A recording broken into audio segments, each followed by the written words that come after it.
बकवास, तुमने अपने सारे कपड़े उतार दिए हैं। केशव ने बिना शर्माए या दिल धड़काए कहा।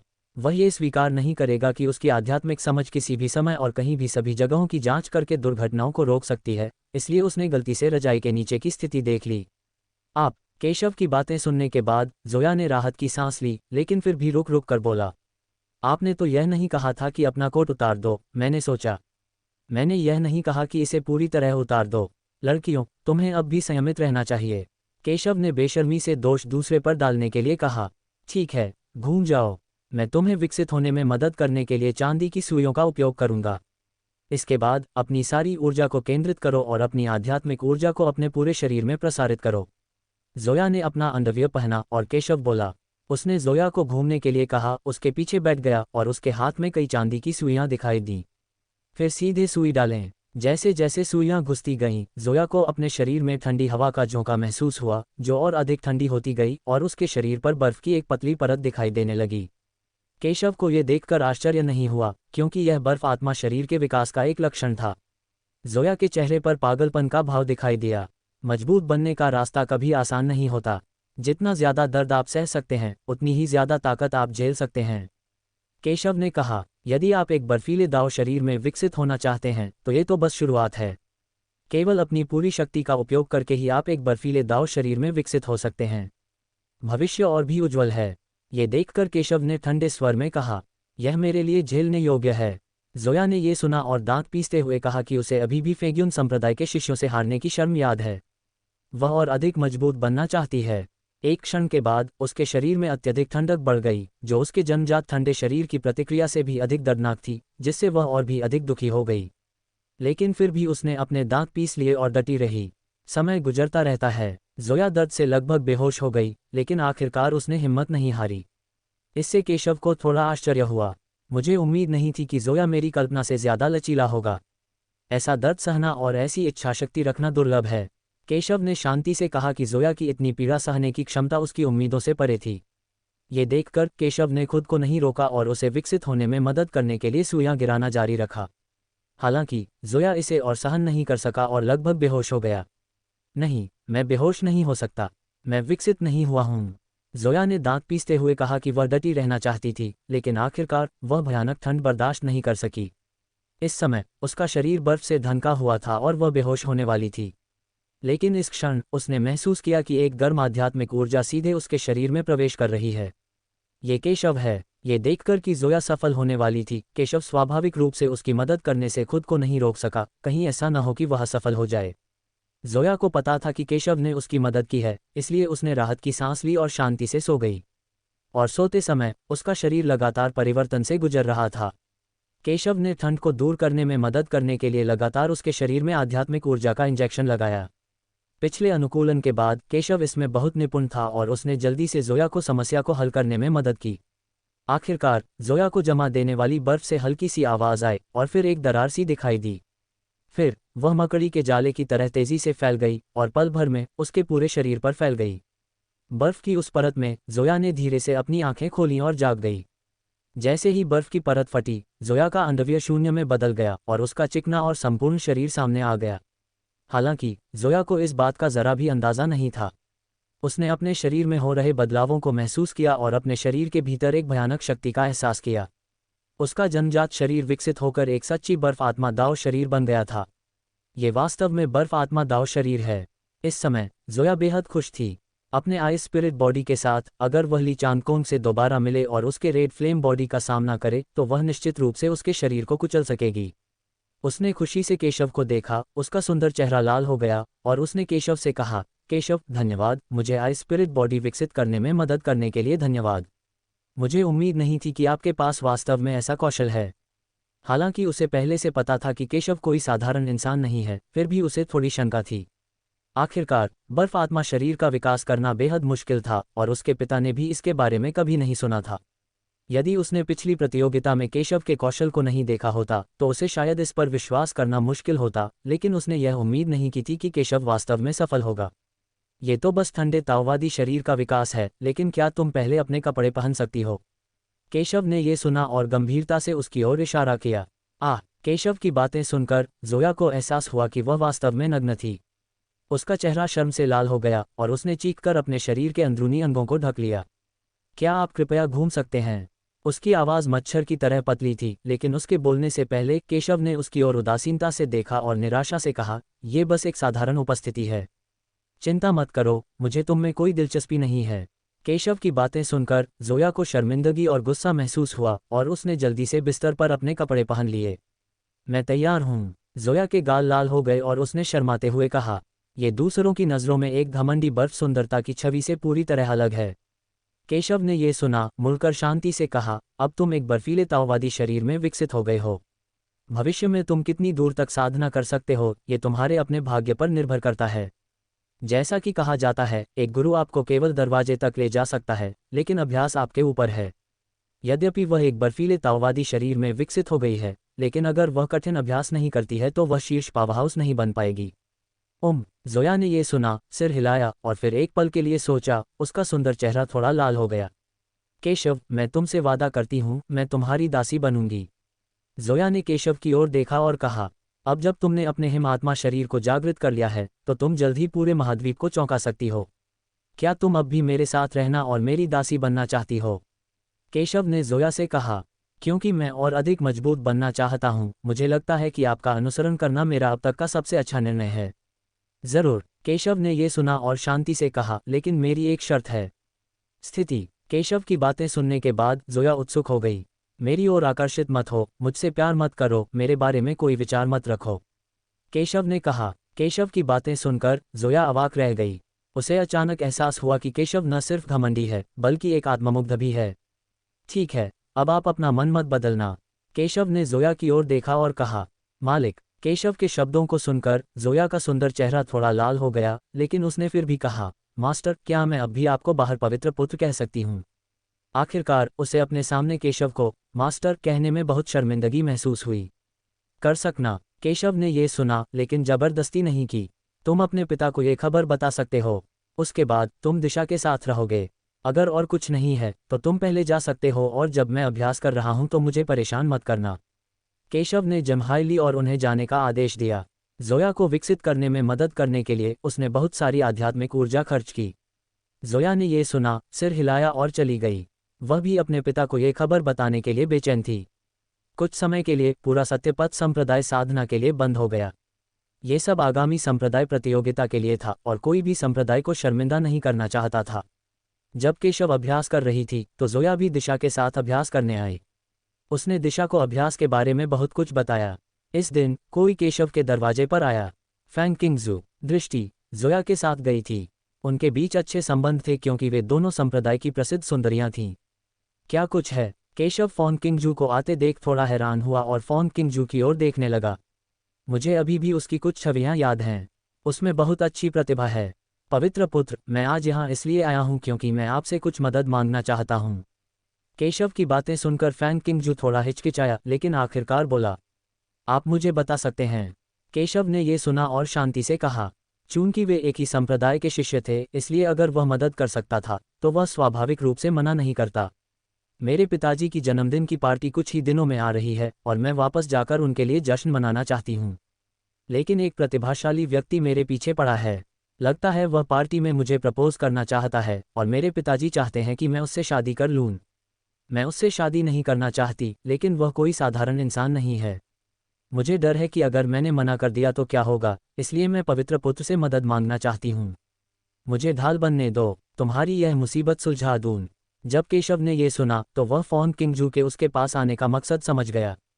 फैंग किंगजू थोड़ी शर्मिंदा दिखीं। दरअसल सामने वाला व्यक्ति साधारण नहीं था। वह ज्यादा प्रतिभाशाली लोगों को नहीं जानती थी, इसलिए केशव उनके लिए सबसे उपयुक्त लोगों में से एक था। यदि पवित्र पुत्र को यह अनुचित लगता है तो मैं उन्हें परेशान नहीं करूंगी। उसने कहा, भाई कृपया बहन किंगजू की मदद करो। दिशा ने यह सुना और बोल पड़ी। वह इस दौरान अक्सर दृष्टि से मिलती रही थी, इसलिए उसके दृष्टि के साथ अच्छे संबंध थे। जब उसने दृष्टि के साथ जो हुआ उसके बारे में सुना तो वह स्वाभाविक रूप से बहुत क्रोधित हुई। चूंकि दिशा ने पूछा है, मैं निश्चित रूप से आपकी मदद करूंगा। केशव ने यह सुना और मुस्कुराते हुए कहा, वास्तव में यह उसके लिए कोई कठिन काम नहीं है। पवित्र पुत्र, क्या तुम्हें दूसरे पक्ष को नाराज करने का डर नहीं है? केशव की बातें सुनकर दृष्टि ने कहा। उसे उम्मीद नहीं थी कि केशव इतनी आसानी से मान जाएगा। तुम मेरे सत्यपथ संप्रदाय के शिष्य हो, इसलिए स्वाभाविक रूप से मैं निष्क्रिय नहीं बैठूंगा। मैंने तुम्हारे लिए यह मामला सुलझा लिया है, इसलिए मेरी मदद करने के इनाम के रूप में तुम्हें संप्रदाय प्रतियोगिता में अच्छा प्रदर्शन करना होगा। केशव ने मुस्कुराते हुए कहा, यह बिल्कुल सही है। दिशा इतने समय से संप्रदाय में है, भाई तुम्हें सैर पर ले जाएगा। केशव ने दिशा की ओर देखा और मुस्कुराते हुए कहा। वह इस अवधि के दौरान अभ्यास में व्यस्त थे और उन्होंने ये दिशा की थोड़ी उपेक्षा की। ये बहुत बढ़िया है भाई। केशव की बातें सुनकर दिशा ने खुशी से कहा, बहन किंगजू चिंता मत करो, मेरा भाई यहाँ है, चाहे विरोधी कोई भी हो वह उन्हें सफल नहीं होने देगा। दिशा ने दृष्टि को सांत्वना दी और कहा, धन्यवाद पवित्र पुत्र। फोन किंगजू ने यह सुना और कृतज्ञतापूर्वक कहा। केशव ने फोन किंगजू की बात मान ली और जोरावर के महल में जाकर उसे बताया कि वह कुछ ही दिनों में सत्यपथ संप्रदाय छोड़ने वाला है। केशव की स्थिति के बारे में सुनकर जोरावर सहमत हो गया। आखिरकार फैंग किंगजू भी संप्रदाय में एक शीर्ष प्रतिभाशाली व्यक्ति था और वह स्वाभाविक रूप से नहीं चाहता था कि फैंग किंगजू को इस तरह की बात के कारण देरी हो। एक बार जब आप फोन किंगजू की समस्या का समाधान कर लेंगे तो आप संप्रदाय प्रतियोगिता में भाग लेने के लिए सीधे शाही राजधानी आ सकते हैं। मैं संप्रदाय की प्रतिभा के साथ आपका इंतजार कर रहा हूँ। जोरावर बोला। अच्छा। केशव ने यह सुना और जवाब में सिर हिलाया।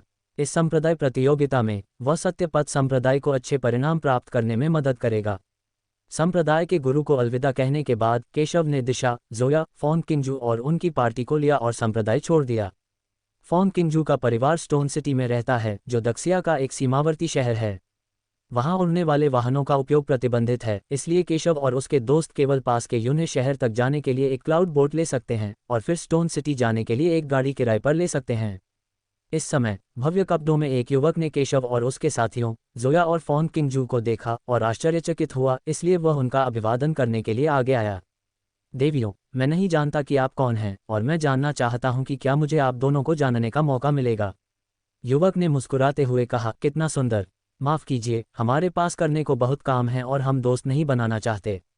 शब्द सुनने के बाद फोन किंगजू ने थोड़ा भौहें चढ़ाईं और कहा, उसे किसी भी चीज़ में कोई दिलचस्पी नहीं है। वह हमेशा अलग थलग रहती है और अजनबियों से बात करना पसंद नहीं करती। विशेषकर जब दूसरा पक्ष अभी भी उन्हें निशाना बना रहा हो तो वे और भी अधिक घृणित हो जाते हैं।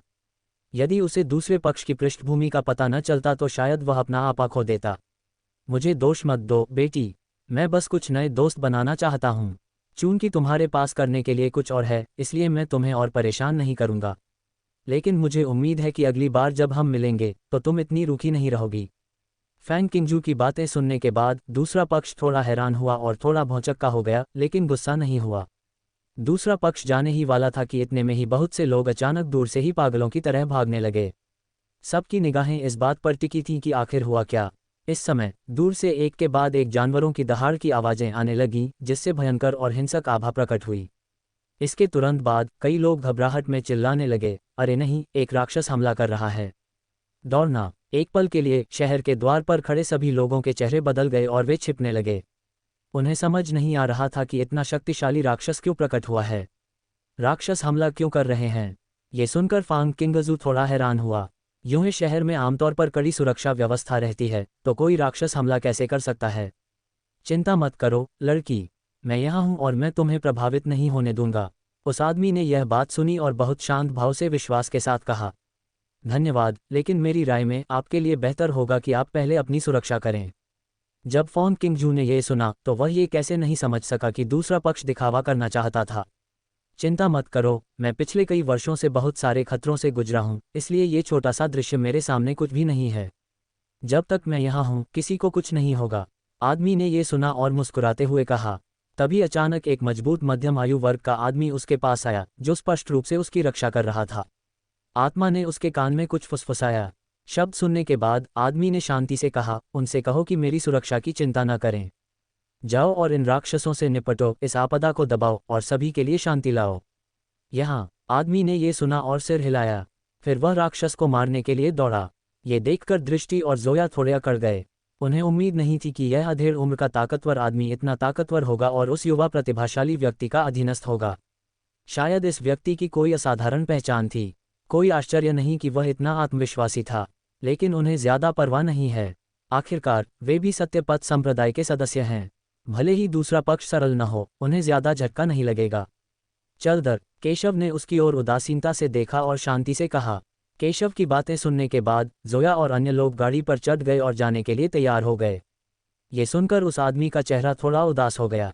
वह तो बस फॉन किंगजू और जोया के करीब आने का मौका ढूंढ रहा था, लेकिन उसे उम्मीद नहीं थी कि केशव जाने वाला है। उसे उम्मीद नहीं थी कि जोया और उस व्यक्ति के केशव के साथ अच्छे संबंध होंगे। उसने पहले केशव पर ध्यान नहीं दिया था, लेकिन जोया वास्तव में उन्हें दूर ले जाना चाहता था, जिससे स्वाभाविक रूप से वह दुखी और शर्मिंदा था। यहाँ राक्षस हमला कर रहे हैं। अभी यहाँ से चले जाना कितनी मूर्खता है। तुम खुद मौत को दावत दे रहे हो और दूसरों को भी अपने साथ घसीट रहे हो। ये सरासर स्वार्थ है, युवक ने ठंडे स्वर में कहा। ऐसा लग रहा था जैसे वह लंबे समय से उच्च पद पर है। जब जोया और फॉन किंगजू ने यह सुना तो वे थोड़े दुखी दिखे। केशव ने यह सुना और शांति से कहा, यह बस एक राक्षस है जो परेशानी पैदा कर रहा है। मुझे परवाह नहीं है। इसके अलावा आप शायद समझते हैं कि यहाँ परेशानी क्यों है। क्या मतलब है तुम्हारा? केशव की बात सुनकर दूसरे पक्ष की आंखों में एक ठंडी चमक सी चमक उठी। ये सिर्फ एक वाक्य था, पर ऐसा लग रहा था जैसे बात बिल्कुल सही कही गई हो। आप जानते हैं कि मैं क्या कहना चाहता हूं, लेकिन मैं कहना चाहता हूं कि यदि आप में क्षमता नहीं है तो दूसरों के लिए परेशानी का कारण मत बनिए।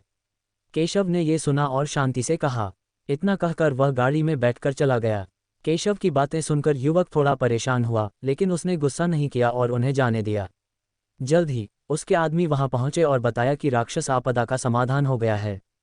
पहले तो मैदान में काफी राक्षस थे, लेकिन संयोग से वहां पास में ही 7 सितारा संप्रदाय के प्रशिक्षणार्थी मौजूद थे, इसलिए वे बचाव के लिए आए और उन्होंने काफी राक्षसों को मार डाला। बस छोटी सी बात है, इसमें क्या झंझट हो सकती है।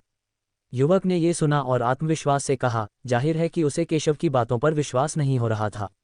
हालांकि जैसे ही उसने बोलना समाप्त किया, अचानक दूर से कई बलवान पुरुष प्रकट हुए जिनमें काफी ताकत थी। वे अहंकारी और दबंग लग रहे थे, बेपरवाही से काम कर रहे थे। जब उन्होंने 7 सितारा संप्रदाय के उन शिष्यों को देखा जिन्होंने पहले भी ऐसी ही हरकत की थी, तो उनके चेहरे उदास हो गए और वे उन्हें मारने के लिए सीधे उनकी ओर दौड़ पड़े। अरे, वे कौन हैं? उन्हें आते देख युवक ने ठंडे चेहरे से कहा, मुझे खतरा महसूस हो रहा है। उसने यह उम्मीद नहीं की थी कि राक्षस से निपटने के तुरंत बाद एक और मजबूत आदमी आ गया और दूसरे पक्ष के इरादे बुरे लग रहे थे। अरे नहीं महाराज, ये लोग मंगल साम्राज्य से लगते हैं। इस समय उसके बगल के लोगों ने दूसरी तरफ मजबूत आदमी को देखा, उनके चेहरे बदसूरत हो गए और कहा, मंगल साम्राज्य के लोग? मंगल साम्राज्य के लोग यहाँ क्यों आए? ये सुनते ही युवक का चेहरा अचानक कुरूप हो गया। मंगल साम्राज्य के निकट का एक राजवंश है, लेकिन वह मंगल साम्राज्य से थोड़ा ज्यादा शक्तिशाली है। मंगल साम्राज्य हमेशा से मंगल साम्राज्य पर कब्जा करना चाहता था, इसलिए उसने सीमा पर मंगल साम्राज्य को बार बार उकसाया है। लेकिन ये दक्षिया की सीमा नहीं है, वे यहाँ कैसे प्रकट हो सकते हैं? सेवन स्टॉस के सदस्यों के हाव भाव बेहद भद्दे थे। उन्हें उम्मीद नहीं थी कि उनके विरोधी आते ही उन पर हमला कर देंगे। आप यहाँ कार्रवाई क्यों कर रहे हैं? हमें आपसे कोई शिकायत नहीं है। 7 सितारा संप्रदाय के एक प्रतिभाशाली व्यक्ति ने अपने प्रतिद्वंद्वी को उनकी ओर आते देखा और चेहरे पर भय के भाव के साथ कहा। सभी प्रतिद्वंद्वी बहुत शक्तिशाली थे और उनका कोई मुकाबला नहीं था। क्यों? तुम्हें किसने कहा कि हमारे व्यापार में बाधा डालने की हिम्मत करो? इसके अलावा हम मंगल साम्राज्य के ताकतवर लोग हैं। हमें दक्षिया के लोगों को मारने के लिए किसी बहाने की जरूरत नहीं है। तुम कुछ नहीं बल्कि एक कूड़ा कचरा हो, हम चाहें तो तुम्हें मार सकते हैं। मंगल साम्राज्य के बलवान आदमी ने यह सुना और अहंकार से बोला, बॉस, इस महिला को देखो, ये बहुत सुंदर है। हमने बहुत दिनों से मांस नहीं खाया है, तो क्यों न अपनी भूख मिटाने से पहले उसे शांत कर लिया जाए। हाँ, बस अपनी लालसा पूरी करने के लिए, और फिर उन्हें मार डालूंगा। वैसे भी वे कोई परेशानी पैदा नहीं कर सकते। उसके पीछे खड़े लोग उपहास करने लगे। हालांकि इन 7 सितारा संप्रदाय के शिष्यों में कुछ प्रतिभा थी, लेकिन वे ज्यादा ताकतवर नहीं थे, इसलिए उन्होंने उन्हें गंभीरता से नहीं लिया। हालांकि इन लोगों में एक महिला भी थी जो काफी सुंदर थी, जिससे उनके मन में बुरे विचार आने लगे। महत्वपूर्ण काम में देरी मत करो। नेता ने यह सुना और गंभीर स्वर में कहा, चिंता मत करो, हमने इस जगह को घेर लिया है। वह आदमी निश्चित रूप से मर चुका है, तो क्यों न पहले थोड़ा मांस खाना शुरू कर दिया जाए। अन्य लोगों ने एक दिशा की ओर इशारा किया और उपहास करते हुए कहा कि यह उस युवक की दिशा है, और उन्होंने उसे मारने के लिए कई लोगों की व्यवस्था कर दी। और वे 7 सितारा संप्रदाय के लोगों के साथ व्यवहार करते रहे। ये देखकर उस युवक का चेहरा खराब हो गया। पहले तो वह थोड़ा उलझन में था, लेकिन अब उसे समझ आ गया कि वे उसे पकड़ने आ रहे हैं। बस इसी पल उसे समझ आया कि केशव का क्या मतलब था। आज उसने यून्हे शहर के लोगों के लिए मुसीबत खड़ी कर दी थी। हालांकि 7 सितारा संप्रदाय के लोग मजबूत थे, लेकिन उनके और मंगल साम्राज्य के मजबूत लोगों के बीच का अंतर बहुत बड़ा था और वे एक पल में दबा दिए गए थे। जो हम चाहते थे वो पाना आसान था। दक्षिया तो बिल्कुल बकवास है। कोई आश्चर्य नहीं कि वे अपने इलाके की रक्षा भी नहीं कर सकते। तुम दक्षिया तो बहुत ही अयोग्य हो। मुझे लगता है कि हमें जल्द से जल्द तुम्हें अपने कब्जे में ले लेना चाहिए। मंगल साम्राज्य के एक शक्तिशाली व्यक्ति ने यह बात उस स्त्री को पकड़ते हुए कही जिसे वह पहले पसंद कर चुका था। अन्य 7 सितारा संप्रदाय के शिष्य ये देखकर क्रोधित हुए, लेकिन किसी ने भी विरोध करने का साहस नहीं किया। वे समझ गए कि यदि वे प्रतिरोध न करें और खेलने में रुचि खत्म होने तक प्रतीक्षा करें तो शायद उनके पास जीवित रहने का मौका होगा। लेकिन यदि आप विरोध करते हैं तो वास्तव में केवल एक ही रास्ता हो सकता है, वह है मृत्यु। इसीलिए वे बोलने की हिम्मत नहीं करते। कैसे कायरों का झुंड है। मैं तुम्हारी औरतों के साथ सोया और तुम उदासीन रहे। क्या तुम अब भी मर्द हो? चूंकि तुम इतने नालायक हो इसलिए हम तुम्हारी औरतें ले लेंगे। मंगल साम्राज्य के बलवान पुरुषों ने देखा कि वे कितने अयोग्य थे और व्यंग्यात्मक रूप से कहा कि वे सबके सामने महिला का आनंद लेने के लिए तैयार थे। महाराज चलिए। दूसरी तरफ युवक के साथ मौजूद मध्यम आयु वर्ग के मजबूत आदमी ने गंभीर भाव से कहा, ये लोग मंगल साम्राज्य से आए साधारण मजबूत आदमी नहीं हैं और वे बुरी नीयत से आए हैं। वे राजकुमार के लिए यहाँ आए हैं। उनकी भूमिका महामहिम की सुरक्षा करना है और वे दूसरों की सुरक्षा के बारे में कुछ नहीं कर सकते। जाओ उन्हें बचाओ। हालांकि युवक ने यह सुना, एक पल के लिए हिचकिचाया और बोला, आज यहाँ जो आपदा आई है वह उसके कारण आई है, वह अकेले नहीं बच सकता। महाराज मैं उनकी मदद करने जाऊंगा और दूसरे लोग आपसे निपटने आएंगे। तब आपकी सुरक्षा खतरे में पड़ जाएगी। जब उस अधेड़ उम्र के बलवान आदमी ने यह सुना तो वह गंभीर भाव से बोला, ये तो कहना ही क्या कि विरोधी सभी बहुत ताकतवर हैं। दूसरी ओर अगर वे उस महिला को बचाने गए तो महामहिम की सुरक्षा खतरे में पड़ जाएगी। वे दाजिया के लोग हैं, उनकी सुरक्षा भी उतनी ही महत्वपूर्ण है। जब युवक ने यह सुना तो उसने दृढ़ दृष्टि से कहा कि उसके पास एक तुरुप का पत्ता है और वह भले ही न मरे, लेकिन ये लोग उसकी वजह से यहाँ मर सकते हैं और वह इसे बर्दाश्त नहीं कर सकता। अच्छा। युवक की बातें सुनने के बाद मध्यम आयु वर्ग के मजबूत आदमी ने अपनी आंखों में राहत की झलक दिखाई और फिर उसने अपने दांत पीस लिए और अपने आदमियों को सीधे मारने के लिए ले गया। हालांकि जैसे ही वे बाहर निकलने वाले थे, जब महान वेई राजवंश के मजबूत आदमी ने सीधे 7 सितारा संप्रदाय की महिला के कपड़े उतारने के लिए कार्रवाई की तो एक ठंडी रोशनी चमक उठी। एक क्षण में एक टूटा हुआ हाथ उड़कर ऊपर आ गया। आह, मेरा हाथ! मंगल साम्राज्य के बलवान आदमी ने अपनी टूटी हुई बांह को ढांकते हुए और बुरी तरह चीखते हुए एक दयनीय विलाप किया। कोई बात नहीं, अपने कपड़े पहनो और वापस जाओ। अगले ही पल एक ठंडी रोशनी चमकी और 7 सितारा संप्रदाय की महिला के सामने एक आकृति प्रकट हुई। यह कोई और नहीं बल्कि केशव थी। उसने महिला को उदासीनता से देखा, मंगल साम्राज्य के लोगों को गंभीरता से नहीं लिया। 7 सितारा संप्रदाय की महिला हिली नहीं और उसने केशव की ओर देखा भी नहीं, बल्कि वह अभी भी मंगल साम्राज्य के शक्तिशाली व्यक्ति को देख रही थी जिसका हाथ कटा हुआ था और वह बुरी तरह चिल्ला रहा था। केशव ने उसकी ओर देखा और कहा, कभी कभी मृत्यु आपके साहस को साबित करने का कार्य नहीं है, जीना ही समस्या का समाधान है। ऐसा कहने के बाद उसने लापरवाही से उसके ऊपर कपड़े का एक सेट फेंक दिया। फिर उसने मंगल साम्राज्य के उस बलवान आदमी की ओर देखा जिसका हाथ उसने काट दिया था। मंगल साम्राज्य के बलवान आदमी ने इस क्षण प्रतिक्रिया व्यक्त की और केशव को अत्यंत क्रूर भाव से देखा। ये लड़का, जो कहीं से भी आया था, वास्तव में उस पर हमला करने और उसे चोट पहुंचाने की हिम्मत कर रहा था। तुमने मुझ पर छिपकर हमला करने की हिम्मत की। तुम मर चुके हो। मंगल साम्राज्य के अन्य शक्तिशाली योद्धाओं ने भी प्रतिक्रिया व्यक्त की और केशव को घेर लिया। वे सभी बेहद क्रोधित थे। उन्हें उम्मीद नहीं थी कि कहीं से आई ये चींटी उन पर हमला करने की हिम्मत करेगी। उसे मेरे लिए पकड़ो, उसे मत मारो। मैं चाहता हूं कि वह टुकड़ों में कट जाए और उसे अनगिनत दर्द सहना पड़े, उस बलवान आदमी ने कहा जिसका हाथ केशव ने गुस्से में काट दिया था। मंगल साम्राज्य के अन्य शक्तिशाली लोगों ने सिर हिलाया, केशव पर ठंडी नजर डाली और अगले ही पल उसकी ओर दौड़ पड़े। चाहे वह बच्चा कोई भी हो, यदि वह उनके अच्छे कामों को बर्बाद करने की हिम्मत करता है तो वे उसे कभी नहीं जाने देंगे। ये वास्तव में वह है। इस समय युवक थोड़ा चौंक गया। उसने शुरू में सोचा था कि केशव डर के मारे चला गया होगा, लेकिन उसने यह उम्मीद नहीं की थी कि इतनी खतरनाक स्थिति में केवल केशव ही खड़ा होगा और मंगल साम्राज्य के बलवान आदमी के खिलाफ कार्रवाई करेगा। तुम्हें पता है, मंगल साम्राज्य में मजबूत लोग कमजोर नहीं हैं। केशव के चेहरे पर एक शांत भाव था। वह मंगल साम्राज्य के उन शक्तिशाली लोगों को बिल्कुल भी गंभीरता से नहीं ले रहा था जो उसे मारने वाले थे। जिस समय वे उसे मारने वाले थे, उसने शांति से अपना हाथ उठाया और उसके हाथ में तलवार की एक ज्योति प्रकट हुई। धमाका! एक तलवार के वार से उसने सीधे एक मजबूत आदमी पर वार किया और उसे मार डाला। एक पल में मंगल साम्राज्य का शक्तिशाली आदमी तरबूज की तरह मौके पर ही मारा गया, सीधे विस्फोट हो गया, खून की धुंध में बदल गया और आकाश में गायब हो गया। बहुत से लोग हैरान रह गए। उन्हें उम्मीद नहीं थी कि साधारण दिखने वाला केशव इतना भयानक हो सकता है। तुम्हें पता है, मंगल साम्राज्य के ये शक्तिशाली लोग बहुत शक्तिशाली और निर्दयी हैं, लेकिन वे केशव के सामने बहुत कमजोर हैं। बस सबके सामने मर जाओ। यदि वे होते तो मंगल साम्राज्य के इन शक्तिशाली लोगों से निपटते समय बहुत पहले ही मर गए होते। मंगल साम्राज्य के बचे हुए ताकतवर लोग केशव को बड़ी दहशत से देख रहे थे। उन्हें उम्मीद नहीं थी कि केशव की ताकत उनकी उम्मीदों से बढ़कर होगी। उनकी ताकत युवानदान के चरम या यहाँ तक कि देर के चरण में थी, और वे सभी युवक से निपटने के लिए यहाँ आए थे, लेकिन उन्होंने केशव द्वारा इतनी आसानी से मारे जाने की उम्मीद नहीं की थी। सावधान रहो, इस बच्चे को कोई मौका मत मिलने दो। हालांकि वे डरे हुए थे, लेकिन उनकी संख्या बहुत ज्यादा थी और वे केशव का मुकाबला नहीं कर सकते थे। इसके अलावा केशव ने उनके लोगों को मार डाला था और वे बदला लेने पर तुले हुए थे। उन्होंने सीधे तौर पर कई जानलेवा हमले किए, लेकिन केशव ने फिर भी उन्हें शांति से देखा और लापरवाही से अपने हाथ हिलाए। एक तलवार से एक व्यक्ति को मार डालो, चाहे वे इसे रोकने की कितनी भी कोशिश करें, वे इसका मुकाबला नहीं कर सकते। धमाका! कुछ ही क्षणों में कई बलवान पुरुष मैदान पर दुखद रूप से मर गए। केशव एक निर्वासित अमर की तरह था, जिसने मंगल साम्राज्य के अनगिनत शक्तिशाली पुरुषों को आसानी से मार डाला। उन्होंने जीवन और मृत्यु के अनगिनत दृश्य देखे थे, लेकिन ऐसी भयावह स्थिति उन्होंने कभी नहीं देखी थी। इस आदमी ने बिना कोई हरकत किए अनगिनत ताकतवर आदमियों को मार डाला। उन्होंने ऐसा भयानक अस्तित्व कभी नहीं देखा था। कुछ ही देर में मैदान में केवल एक ही व्यक्ति बचा था।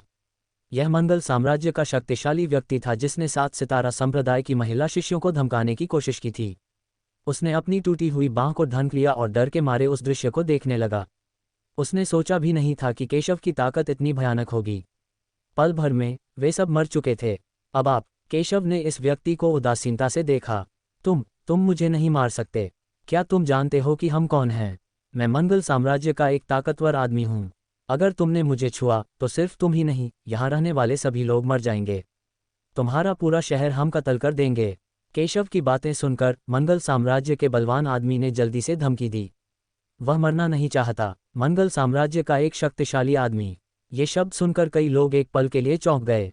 उन्हें उम्मीद नहीं थी कि ये असल में मंगल साम्राज्य के ताकतवर लोग हैं।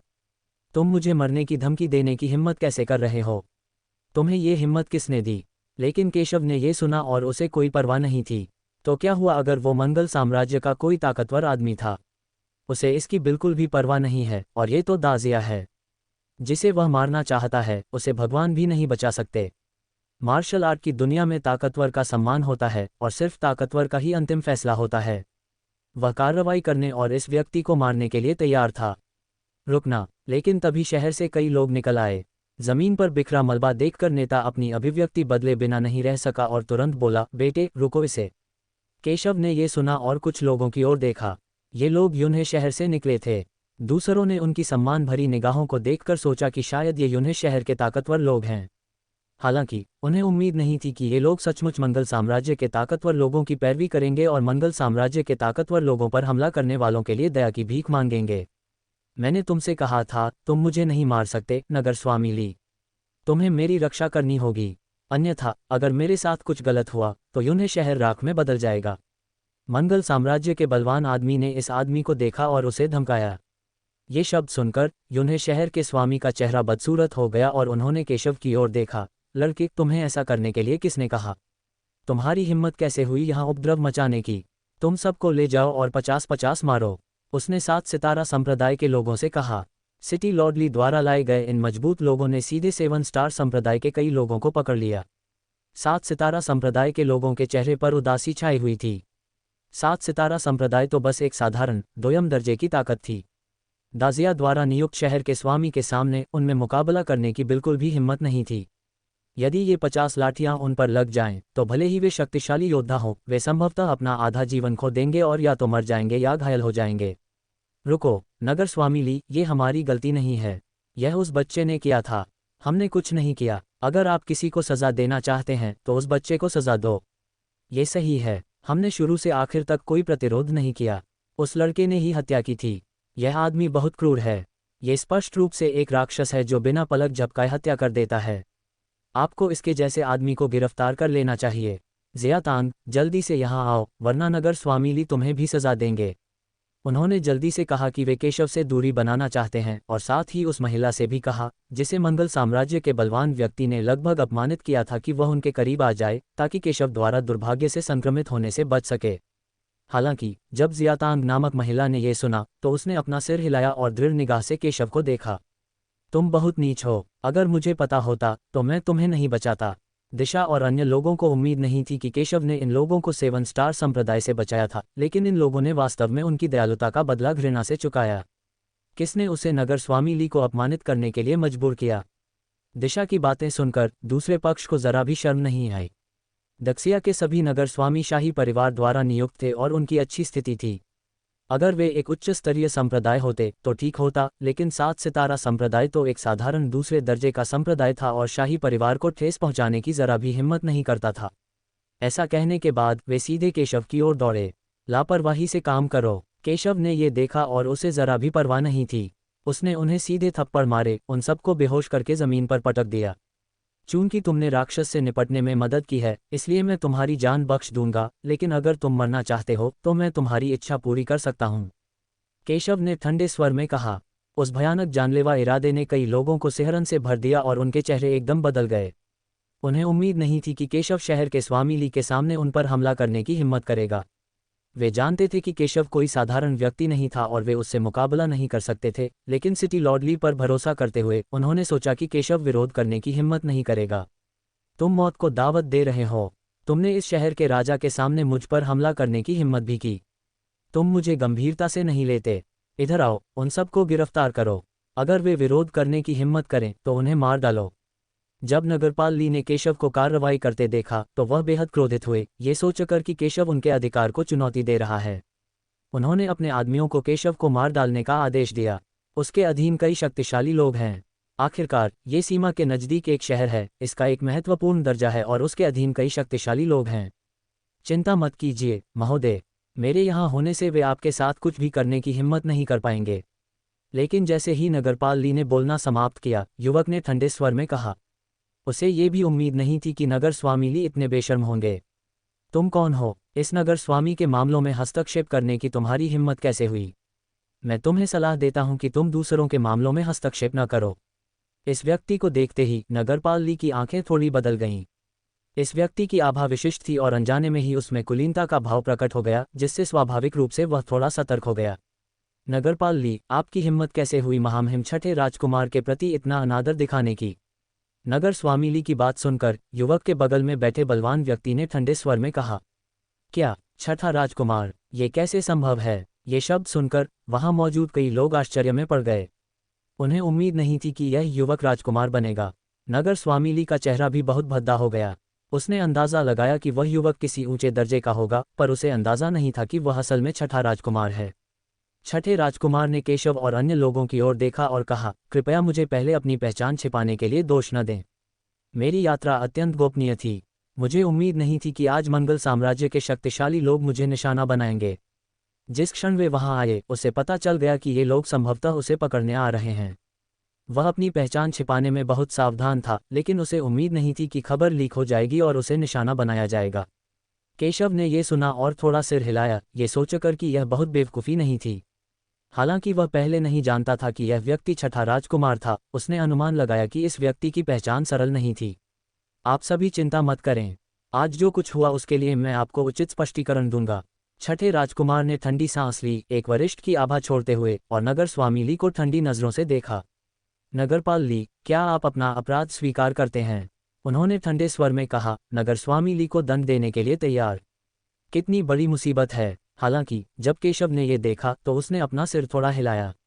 उसने शुरू में सोचा था कि वह बहुत मूर्ख नहीं है, लेकिन उसने यह उम्मीद नहीं की थी कि वह अभी भी इतना छोटा है कि यह सोच भी न सके कि उसका तथाकथित राजकुमार का दर्जा नगर स्वामी ली को डरा सकता है।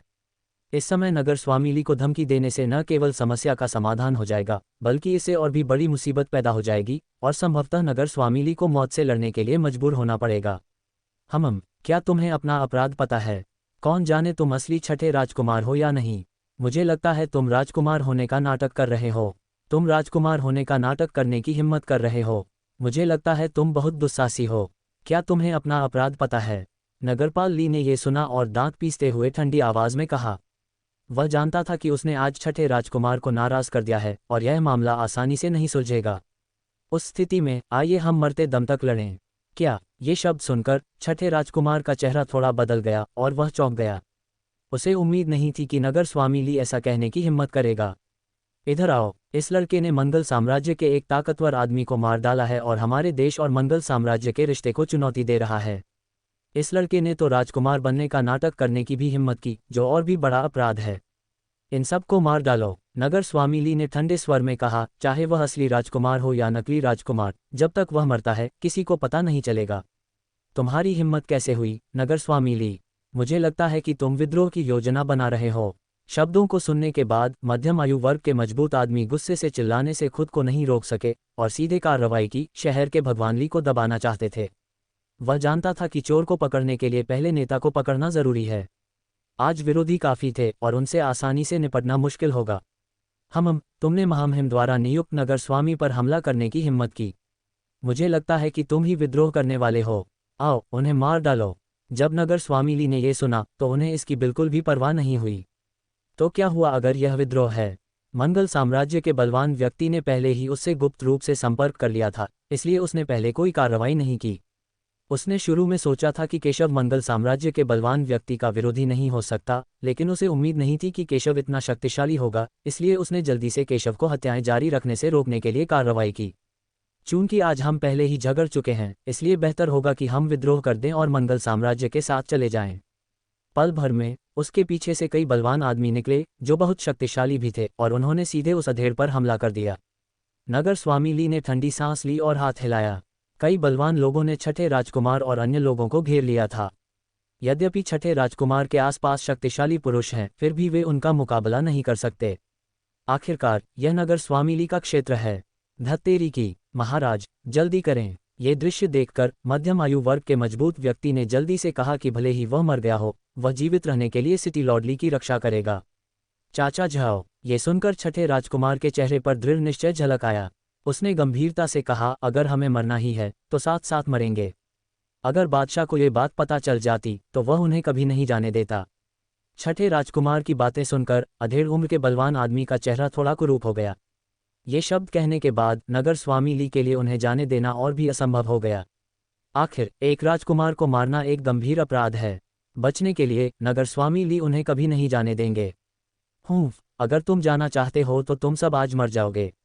जब नगर स्वामी ली ने यह सुना तो उन्होंने उदास चेहरे के साथ हाथ हिलाया और कहा, यून्हें नगर से अनगिनत बलवान लोग निकले और छठे राजकुमार और अन्य लोगों को घेर लिया। इस मामले को आज उजागर होने से रोकने के लिए हमारे पास उन सभी लोगों को मार डालने के अलावा कोई विकल्प नहीं है जो इसके बारे में जानते हैं। मैंने तुमसे कहा था, अगर तुम में क्षमता नहीं है तो परेशानी मत करो। यह मत सोचो कि हर कोई तुम्हारी तथाकथित हैसियत की परवाह करेगा। ये देखकर केशव ने शांति से कहा। हालांकि हालात यहाँ तक पहुँच गए हैं, फिर भी वह इसे गंभीरता से नहीं लेता। केशव की बातें सुनकर छठे राजकुमार का चेहरा थोड़ा कुरूप लग रहा था, लेकिन उसने खंडन नहीं किया। पहले उसने केशव की बातों को गंभीरता से नहीं लिया था, लेकिन अब उसे आखिरकार केशव की बातों का मतलब समझ आ गया था। लेकिन उसे यह समझ में नहीं आया कि केशव इस समय भी इतना शांत कैसे हो सकता है। हाँ, बच्चे, क्या अब भी तुम्हें लगता है कि तुम मेरे सामने खड़े हो सकते हो? तुम अपने आप को क्या समझते हो? केशव की बातें सुनकर नगर स्वामी ली ने उदास चेहरे के साथ कहा, इस बच्चे की हिम्मत कैसे हुई कि वह उन्हें गंभीरता से न ले? मैं कोई मामूली नहीं हूँ, लेकिन आपके साथ काम करना आसान है।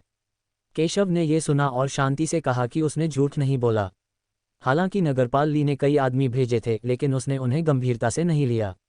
जैसे ही उसने बोलना समाप्त किया, केशव के हाथों में अनगिनत तलवारें उभर आईं।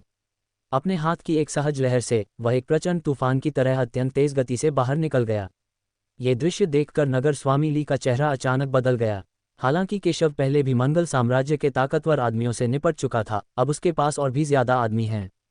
मुझे नहीं लगता कि केशव अब भी उनसे निपट पाएगा, लेकिन उसने यह उम्मीद नहीं की थी कि केशव अपने आदमियों का सामना करते समय इतना शांत रहेगा। धमाका! केशव की तलवार बहुत तेज गति से चल रही थी। हर वार बेहद शक्तिशाली था, जिससे एक हाथ मर गया। लेकिन एक क्षण में ही नगर स्वामी ली द्वारा भेजे गए सभी लोग मारे गए। केशव के हमले का कोई विरोध नहीं कर सका। हालांकि वे ताकतवर थे, फिर भी केशव के सामने कमजोर थे। उनमें से कई तो प्रतिक्रिया देने से पहले ही केशव द्वारा मार डाले गए। मूल रूप से केशव किसी को मारना नहीं चाहता था, लेकिन उन्होंने पहले मंगल साम्राज्य के ताकतवर लोगों के खिलाफ कार्रवाई नहीं की और अब वे सिटी लॉर्डली के साथ मिलकर उसे मारना चाहते हैं। ऐसे में केशव स्वाभाविक रूप से उन्हें जाने नहीं देगा और सीधे उन्हें मार डालेगा। खून और मांस हर जगह उड़ रहा था और उस भयावह दृश्य ने दर्शकों में मौजूद सभी लोगों को सदमे से कांपने पर मजबूर कर दिया। केशव मानो नर्क से निकलकर मौत का कोई भयानक देवता निकला हो। उन्होंने ऐसा भयानक अस्तित्व पहले कभी नहीं देखा था। केशव इतना युवा है, फिर भी इतना शक्तिशाली है। वह कौन है? यह इतना शक्तिशाली कैसे हो सकता है? छठे राजकुमार ने केशव को देखा और खुद को ये कहने से नहीं रोक पाया कि हालांकि केशव ने पहले भी जबरदस्त ताकत दिखाई थी, फिर भी वह जवान था और साधारण दिखता था, इसलिए उसने केशव को इतना ताकतवर नहीं समझा था। उसने उम्मीद नहीं की थी कि केशव इतना भयानक होगा। नगर स्वामिली के अधीनस्थ बहुत कमजोर नहीं थे, लेकिन केशव के हाथों में वे उसके सामने कुछ भी नहीं थे। उसकी नज़रें बदल गईं और उसने अनुमान लगाया कि केशव किसी खास संप्रदाय का कोई प्रतिभाशाली व्यक्ति हो सकता है। बेकार, तुम सब बेकार हो। लड़के, जरा रुको। अगर तुमने मेरी महान जिया सेना को नुकसान पहुंचाने की हिम्मत की, तो मुझे लगता है तुम मौत को दावत दे रहे हो। मैं तुम्हें घेरने और दबाने के लिए सेना जुटाऊंगा। नगर स्वामिली का चेहरा भयभीत हो गया। उसने केशव की इतनी भयानक ताकत की उम्मीद नहीं की थी और उसने तुरंत भागने की सोची। फक फक करना। केशव ने बहुत पहले ही उसके विचारों को समझ लिया था और उसे सीधे चेहरे पर थप्पड़ मार दिया, जिससे वह जमीन पर गिर गया। चूंकि तुम मृत्यु से इतना डरते हो, इसलिए मैं तुम्हें मरने नहीं दूंगा। मैं तुम्हें अच्छी तरह जीने दूंगा। केशव ने यह बात ठंडे स्वर में कही। उसकी आवाज़ में एक ठंडी जानलेवा मंशा प्रकट हो रही थी, जिससे लाड़ प्यार में पला बड़ा शहर का स्वामिली सदमे में चीख पड़ा। तुम क्या करना चाहते हो? मत करो। उसने तुरंत दया की भीख मांगी, लेकिन केशव ने उसकी दया की याचना की बिल्कुल भी परवाह नहीं की और सीधे हमला कर दिया। एक दयनीय चीख सुनाई दी और एक पल में उसके अंग और दांतियन सभी केशव द्वारा चकनाचूर कर दिए गए। खून बह निकला और वह एक खूनी आदमी में बदल गया। यद्यपि नगर स्वामिली बच गए, परंतु उनकी मृत्यु से भी बदतर थी। तुम कमीने, मुझे नष्ट करने की हिम्मत! नगर स्वामिली एक वध किए जा रहे सुअर की तरह चिल्लाया और केशव को आक्रोश से देखा, इस पर विश्वास करने में असमर्थ। क्या तुम जीना नहीं चाहते? तुम्हारी इच्छा पूरी हो चुकी है, बस बाकी की जिंदगी अच्छे से जियो। केशव ने शांति से कहा, किसी को मारना उसके दिल को नष्ट करने जैसा है। जब नगर स्वामिली ने यह सुना तो उन्हें खून की उल्टी हुई और वे क्रोधित हो गए। इसी समय अचानक दूर से घोड़े के भारी टापों की आवाज आई। जब नगर स्वामिली ने यह सुना तो उसका चेहरा खुशी से चमक उठा और वह पागल हो गया, और जब उसने केशव को देखा तो उसकी आंखें उपासपूर्ण हो गईं। बेटे, अगर तुमने मुझे अपंग बना दिया तो क्या होगा? तुमने मंगल साम्राज्य के बलवान लोगों को मार डाला और मंगल साम्राज्य के बलवान लोगों से बदला ले लिया। जब ऐसा होगा तो पूरा यून्हे शहर तबाह हो जाएगा और खून नदी की तरह बहेगा। ये सब तुम्हारी गलती है और तुम्हें मेरे साथ यहीं दफना दिया जाएगा। ये सही है बच्चे, मैंने कहा था तुम मुझे आज नहीं मार सकते।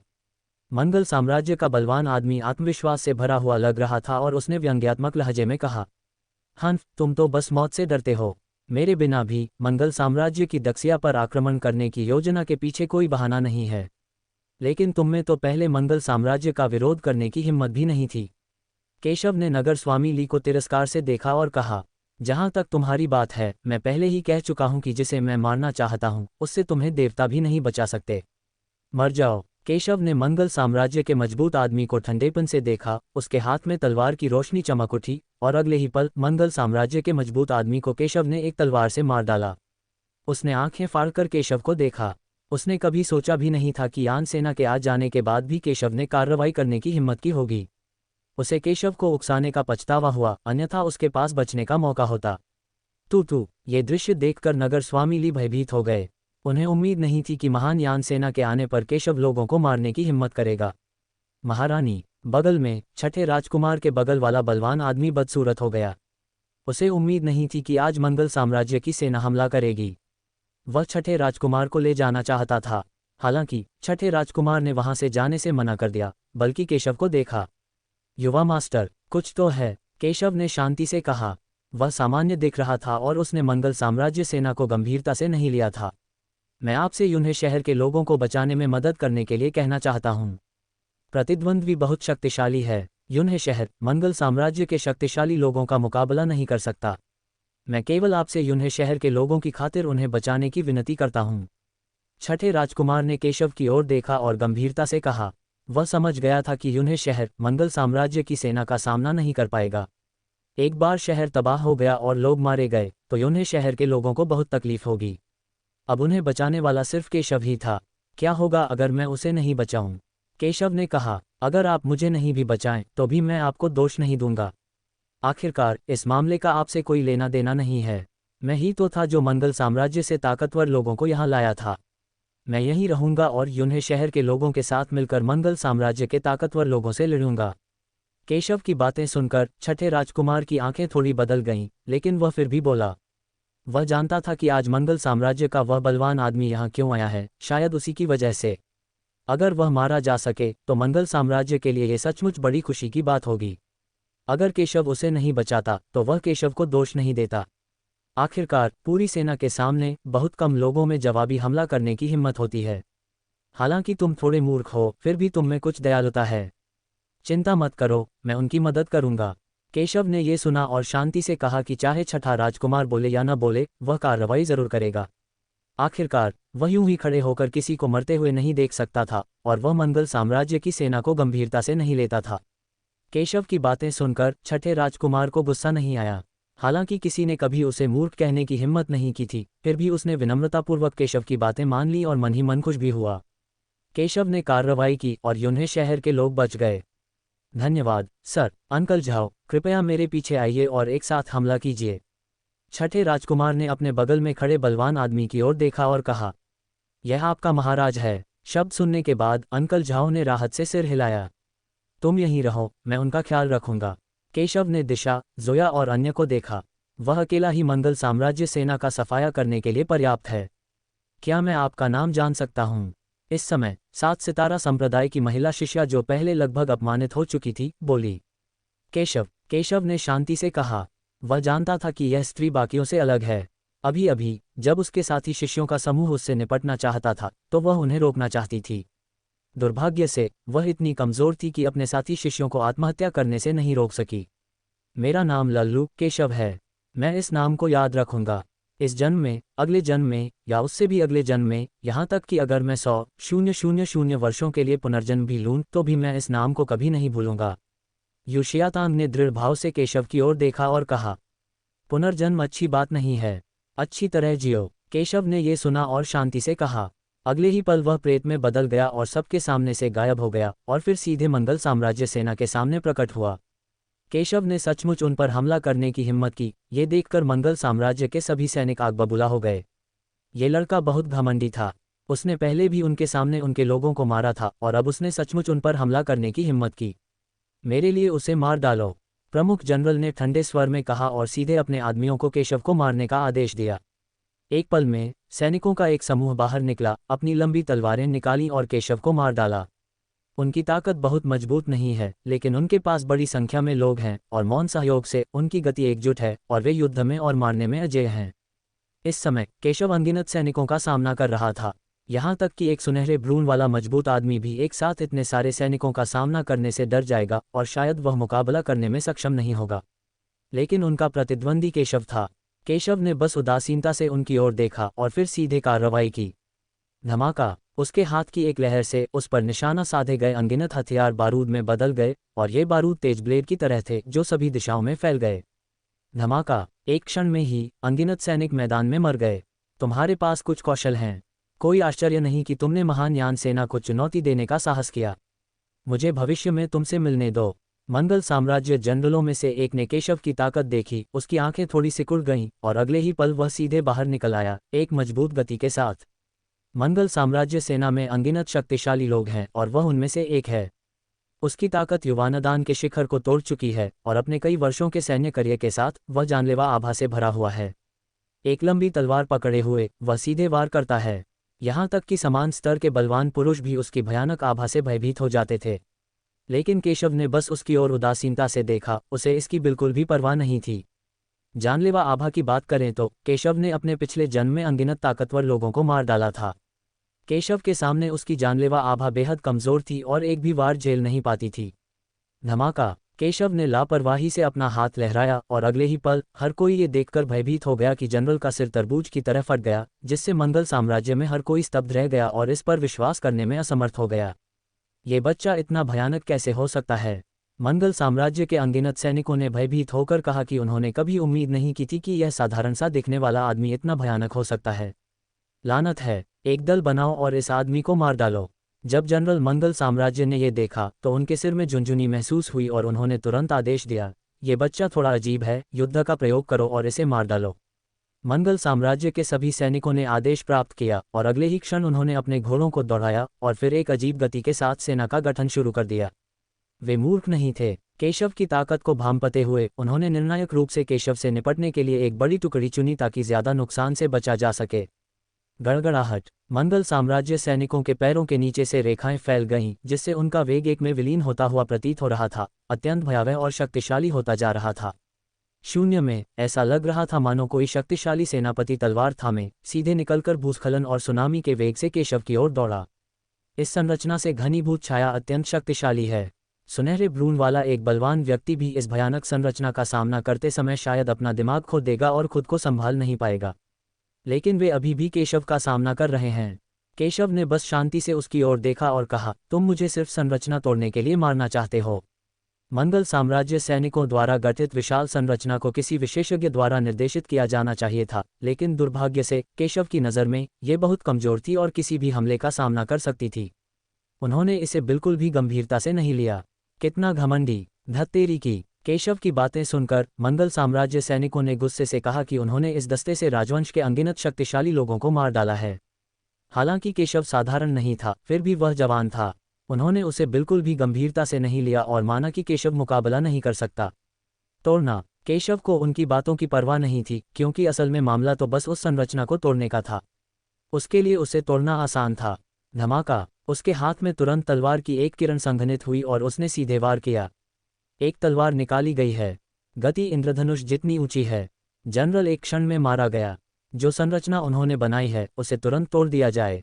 केशव के पास इस संरचना को तोड़ने के कई तरीके हैं, लेकिन सबसे सरल तरीका है कि संरचना को सीधे तोड़ने के लिए पूरी ताकत का उपयोग किया जाए। इसलिए केशव ने कोई समय बर्बाद नहीं किया और सीधे उस जनरल को मार डाला जो उनके गठन में एकत्र हुए थे। कश, ये संरचना टूट गई और सभी सैनिकों को जवाबी हमले का सामना करना पड़ा। खून बहने लगा। कितनी भयानक शक्ति। जनरल मंगल साम्राज्य का चेहरा बदसूरत हो गया और वह तुरंत समझ गया कि केशव शायद दक्षिया के एक निश्चित संप्रदाय का शीर्ष प्रतिभाशाली व्यक्ति है। बच्चे, तुम कौन हो? तुम्हारे पहनावे से लगता है कि तुम शायद यून्हे शहर से नहीं हो। अगर तुम यून्हे शहर से नहीं हो तो इस झंझट में पड़ने की कोई ज़रूरत नहीं है। कीचड़ भरे पानी में चल रहे हो। तुम कीचड़ भरा पानी कहलाने के लायक नहीं हो। केशव ने यह सुना और तिरस्कार से कहा, उसे जरा भी गंभीरता से नहीं लिया। अपनी बात खत्म करते ही उसने फिर तलवार घुमाई। पल भर में उसके सामने खड़े अनगिनत सैनिक सीधे कटकर खून के धुएं में बदल गए। वे केशव के सामने लड़ने में शक्तिहीन थे। एक क्षण के लिए दृश्य अत्यंत दुखद था, लेकिन सभी हताहत मंगल साम्राज्य के सैनिक थे। धिक्कार है, तुम मौत की तलाश में हो। ये दृश्य देखकर जनरल मंगल साम्राज्य आग बबूला हो गए। ये उनके कुलीन सैनिक थे, लेकिन अब केशव के हाथों मारे गए। ये क्षति अत्यंत दुखद थी। लानत है, मेरे लिए इस बदमाश को मार डालो। जो भी इसका सिर काटेगा उसे 3 स्तर पर पदोन्नत किया जाएगा और 100,000 स्पिरिट स्टोन से पुरस्कृत किया जाएगा। जब बड़ा इनाम होगा तो हमेशा बहादुर लोग होंगे। जनरल के शब्दों को सुनने के बाद अनगिनत मंगल साम्राज्य सैनिक इतने उत्साहित हो गए मानो उन्हें मुर्गे के खून का इंजेक्शन लगा दिया गया हो और वे केशव की ओर दौड़ पड़े। केशव ने उदासीनता से उनकी ओर देखा और तिरस्कार से सिर हिलाया। उन्हें पता ही नहीं था कि उनका इस्तेमाल तोप के चारे की तरह किया जा रहा है। वे अकेले मुझे नहीं मार सकते, लेकिन जनरल मंगल साम्राज्य उनका इस्तेमाल करके मुझे मौत के घाट उतारना चाहते हैं। अगर वे मुझे मार भी न सकें तो भी वे अपनी संख्याबल का इस्तेमाल करके मेरी ताकत को खत्म कर सकते हैं। ये दुख की बात है कि जिस चीज़ से वह सबसे कम डरते हैं वह है संख्या में बढ़त। क्योंकि चाहे कितनी भी चींटियां हों, वे फिर भी चींटियां ही हैं। अनगिनत सैनिक केशव की ओर उन्मत्त होकर दौड़े और उसकी आकृति गायब हो गई। दिशा और अन्य लोग बड़ी चिंता से ये दृश्य देख रहे थे। उन्हें समझ नहीं आ रहा था कि स्थिति क्या है, लेकिन उन्हें केशव की ताकत पर पूरा भरोसा था। इसके अलावा वे समझ रहे थे कि अगर वे मैदान में उतरेंगे तो शायद केशव की मदद नहीं कर पाएंगे। हन्फ, ये बच्चा मर गया। ये दृश्य देखकर जनरल मंगल साम्राज्य ने उपहास करते हुए कहा, केशव चाहे कितना भी शक्तिशाली क्यों न हो, वह पूरी सेना का मुकाबला नहीं कर सकता। अगर इसमें देरी भी हुई तो केशव को घसीटकर मार डाला जाएगा। लेकिन जैसे ही उसने बोलना समाप्त किया, उसे एक उपहासपूर्ण आवाज सुनाई दी। सिर्फ इन चींटियों पर भरोसा करके तुम मुझे मारना चाहते हो। धमाका, अगले ही क्षण एक तलवार निकल आई। अनगिनत लाशें उड़ा दी गईं और टुकड़ों में काट दी गईं, जिससे केशव का स्वरूप पुनः प्रकट हो गया। केशव वहीं सुरक्षित खड़ा रहा। ये कैसे संभव है? ये कैसे संभव है कि यह बच्चा ठीक है? ये दृश्य देखकर जनरल मंगल साम्राज्य का चेहरा एकदम बदल गया। अनगिनत सैनिक केशव की ओर दौड़ पड़े, लेकिन केशव को कोई चोट नहीं आई। मारे जाने की तो बात ही छोड़िए, उसे कोई चोट भी नहीं आई। यह आदमी इतना ताकतवर कैसे हो सकता है? क्योंकि वे तो बस चींटियों का एक समूह हैं। केशव ने ये सुना और शांति से कहा, ताकतवर लोगों के लिए चाहे कितनी भी चींटियां आ जाएं, वे कमज़ोर ही होते हैं। जब मंगल साम्राज्य के लोगों ने ये सुना तो वे बहुत क्रोधित हुए, लेकिन वे इसका खंडन नहीं कर सके। केशव के सामने केशव ने उसे बिना उसके कपड़ों को छुए ही मार डाला। वह एक चींटी के अलावा और क्या हो सकता था? धिक्कार है, मर जाओ। केशव की बातें सुनकर जनरल मंगल साम्राज्य का चेहरा पीला पड़ गया और वह सीधे आगे बढ़ गया। उसकी ताकत पहले ही स्वर्ण भ्रूण क्षेत्र को भेद चुकी थी। वह बहुत शक्तिशाली था। उसकी तलवार के एक वार से स्वर्ग और पृथ्वी सीधे चकनाचूर हो गए। फक फक करना। हालांकि जब उसने उसे अपनी हत्या करने आते देखा तो केशव बिल्कुल शांत था और उसे जरा भी परवाह नहीं थी। उसने शांति से हाथ हिलाया और उसे सीधे थप्पड़ मार दिया। अरे, ये बच्चा बहुत पागल है। ये देखकर कि केशव ने वास्तव में उसके हमले का मुकाबला करने के लिए एक थप्पड़ का इस्तेमाल किया, जनरल मंगल साम्राज्य बेहद क्रोधित हुआ और बिना किसी हिचकिचाहट के केशव को मारने के लिए अपनी पूरी ताकत लगा दी। वह केशव को पछतावा कराना चाहता है। हालांकि उसने कभी यह उम्मीद नहीं की थी कि जिस समय केशव ने उसके हाथ में लंबी तलवार थपथपाई, उसकी पुतलियां अचानक सिकुड़ गईं मानो करोड़ों पाउंड का गुरुत्वाकर्षण हो। स्नैप! सबकी अविश्वास भरी निगाहों के सामने उसकी लंबी तलवार बर्फ के टुकड़े की तरह टूटकर टुकड़े टुकड़े हो गई। यह एक पृथ्वी स्तरीय हथियार है। वह कैसे संभव है? उसका चेहरा एकदम बदल गया। यह एक पृथ्वी स्तरीय हथियार था, लेकिन केशव ने इसे एक ही थप्पड़ से चकनाचूर कर दिया। वह कैसे संभव है? ये बच्चा कितना ताकतवर है? इस क्षण तक उसे अंततः ये समझ नहीं आया कि केशव की ताकत कितनी भयानक थी। टकराना। शेष बची हुई शक्ति बाहर निकल गई और वह युद्ध के घोड़े से सीधे नीचे गिर पड़ा, जमीन पर गिरा और खून बहने लगा। बताओ, तुम कैसे मरना चाहते हो? केशव ने उसे उदासीनता से देखा। अरे, वह तो जनरल को मारना चाहता था। भाड़ में जाओ। केशव द्वारा जनरल को घोड़े से गिरा हुआ देखकर अनगिनत सैनिक जनरल को बचाने के लिए बेतहाशा केशव की ओर दौड़े। दुर्भाग्य से केशव ने बस उदासीनता से उनकी ओर देखा और फिर हाथ हिला दिया। अगले ही पल अनगिनत सैनिक तलवार से मारे गए और खून के धुंध में बदल गए। तुम मुझे नहीं मार सकते। मेरा चचेरा भाई ग्रेट यान के निरंकार संप्रदाय का एक प्रतिभाशाली व्यक्ति है। वह भी सेना के साथ यहाँ है। अगर तुम मुझे मार दोगे तो वह तुम्हें कभी नहीं जाने देगा। ये देखकर कि केशव उसे मारना चाहता था, दूसरे पक्ष ने जल्दी से धमकी दी। ये शब्द सुनकर मैदान में मौजूद कई लोगों के चेहरे पर भाव बदल गए। दक्षिया में 4 शीर्ष संप्रदाय हैं और मंगल साम्राज्य में भी वही हैं। निरंकार संप्रदाय मंगल साम्राज्य के शीर्ष संप्रदायों में से एक है और मंगल साम्राज्य के संप्रदायों के बीच प्रतिस्पर्धा दक्षिया के संप्रदायों से कहीं ज्यादा कड़ी है। ये तथ्य कि निरंकार संप्रदाय मंगल साम्राज्य के शीर्ष 4 संप्रदायों में गिना जा सकता है, ये दर्शाने के लिए पर्याप्त है कि यह कितना भयानक है। निरंकार संप्रदाय दक्षिया के 4 शीर्ष संप्रदायों से कहीं ज्यादा शक्तिशाली है। ये तथ्य कि उसे निरंकार संप्रदाय में स्थान दिया जा सकता है, ये दिखाने के लिए पर्याप्त है कि यह व्यक्ति कितना भयानक है। हालांकि जब केशव ने यह सुना तो उसे जरा भी परवाह नहीं हुई। उसने निरंकार संप्रदाय के बारे में कभी सुना ही नहीं था। बेशक अगर उसने इसके बारे में सुना भी होता तो उसे कोई परवाह नहीं होती। उन्होंने निरंकार संप्रदाय को भी गंभीरता से नहीं लिया। ये हास्यास्पद है कि जब वह मरने वाला है तब भी वह मुझे धमकी देना चाहता है।